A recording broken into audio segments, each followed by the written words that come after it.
আমার স্নেহের নবম শ্রেণীর শিক্ষার্থীরা, আজকে আমি তোমাদের বাংলা বিষয়ের বিখ্যাত প্রবন্ধ নব নব সৃষ্টি, এই নব নব সৃষ্টি প্রবন্ধ থেকে তোমাদের সেকেন্ড ইউনিট টেস্টের জন্য বেশ কয়েকটি suggestive MCQ question and answer তোমাদের সামনে তুলে ধরবো। অবশ্যই মনোযোগ দিয়ে শুনবে আর শেয়ারের মধ্য দিয়ে বন্ধুদের শুনতে সাহায্য করে দেবে। শুরু করছি আমি।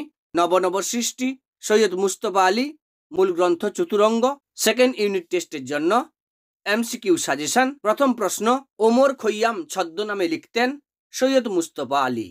নব নব সৃষ্টি প্রবন্ধের উৎস গ্রন্থ চতুরঙ্গ প্রথম প্রকাশিত হয় 1960 খ্রিস্টাব্দে। একটি আত্মনির্ভরশীল ভাষা হলো সংস্কৃত। নতুন শব্দ প্রয়োজন হলে সংস্কৃত ভাষা নিজের শব্দ ভাণ্ডারে অনুসন্ধান করে।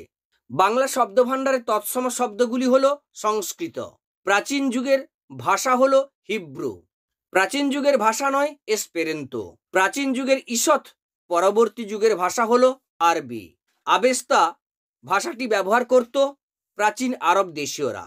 আত্মনির্ভরশীল নয় এমন ভাষা হলো ইংরেজি। আইন, আদালত, খাজনা, খারিজ কোন ভাষার শব্দ? আরবি, ফার্সি। শিক্ষার মাধ্যম রূপে ইংরেজিকে বর্জন করে বাংলা নেওয়ার ফল কি হবে?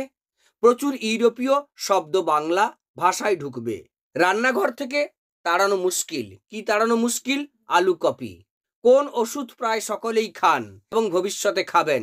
বিলিতি ওষুধ। নূতন আমদানিও বন্ধ করা যাবে না। কি আমদানি বন্ধ করা যাবে না? বিদেশি শব্দ।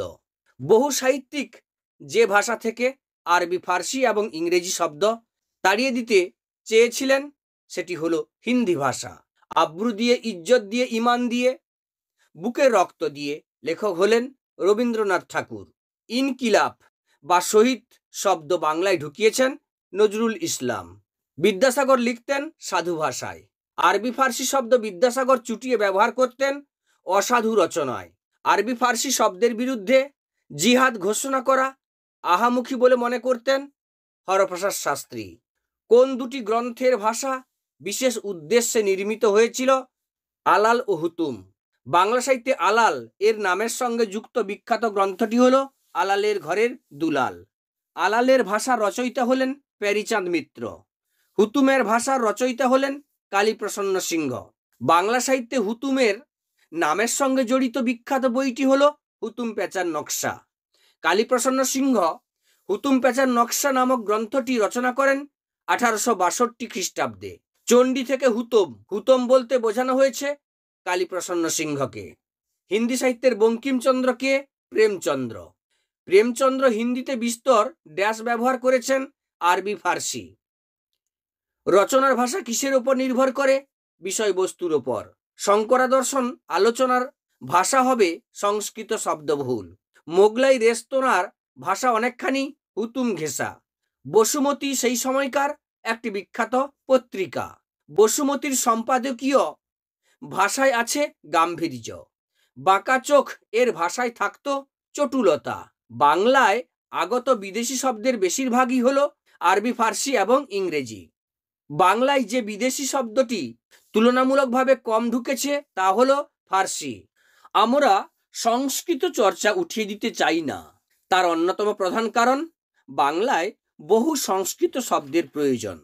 আরবি, ফার্সি চর্চা উঠে যাওয়ার উপক্রম হয়েছে পশ্চিম বাংলা থেকে। এখানে চণ্ডী বলতে প্রাবন্ধিক সৈয়দ মুস্তফা আলী বুঝিয়েছেন চণ্ডী মঙ্গলকে। ভারতীয় মক্তব মাদ্রাসায় যে ভাষা প্রচুর পরিমাণে পড়ানো হয়েছিল তা হলো আরবি। বিশ্ববিদ্যালয়ের কল্যাণে অনেক ছাত্রছাত্রীকে বাধ্য হয়ে পুরনো বাংলা পড়তে হয়। ভারতীয় আর্যগণ কোন ভাষার সৌন্দর্যে মুগ্ধ হয়েছিলেন? ফার্সি। উর্দু সাহিত্যের মূল সুর কিসের সঙ্গে বাঁধা? আরবির সঙ্গে, ফার্সির সঙ্গে। উর্দুকে ফরাসির অনুকরণ থেকে মুক্তি দেওয়ার চেষ্টা করেছিলেন ইকবাল। উর্দু ভাষার কবি হিসেবে ইকবাল কেন স্মরণীয়? উর্দুকে ফার্সির অনুকরণ থেকে কিঞ্চিত নিষ্কৃতি দিতে সক্ষম হয়েছিলেন।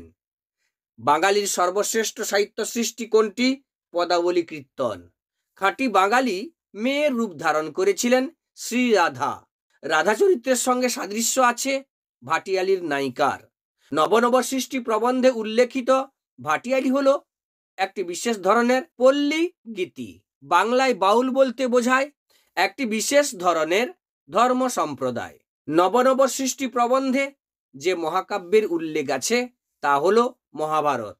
বাঙালি চরিত্রে কি বিদ্যমান? বিদ্রোহ। ধর্ম বদলালেও যেটি বদলায় না সেটি হলো জাতির চরিত্র।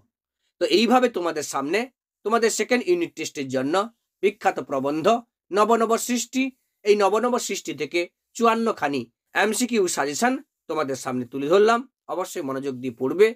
তোমাদের সফলতা কামনা করি। ধন্যবাদ।